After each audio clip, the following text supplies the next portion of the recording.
ఓం శ్రీ మాత్రే నమః. ఓం శ్రీ మహంకాళే నమః. పినిగా రుచులకు స్వాగతం. హాయ్ అమ్మా. ఈరోజు క్యాలీఫ్లవర్ కూర వండుకుందాము.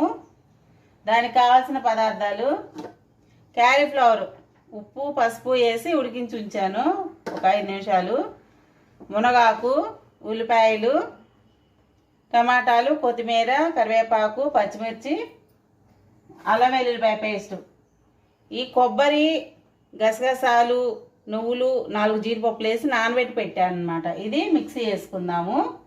స్టార్ట్ చేద్దాం. ఇందాక క్యాలీఫ్లవర్ కూరకి అన్ని ఇంగ్రీడియంట్స్ చెప్పాను కదమ్మా. అవి కూర వండుకుంటే ఇట్లా వస్తాయి అన్నమాట. కూర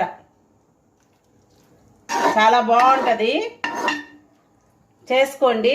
ఇది పూర్తి వీడియో రిలేటెడ్ వీడియోలో ఉంటుంది, ఒకసారి చూడండి, చేసుకోండి. చాలా బాగుంటుంది కూర. లైక్ చేయండి, షేర్ చేయండి, సబ్స్క్రైబ్ చేసుకోండి. థ్యాంక్ యూ అమ్మా.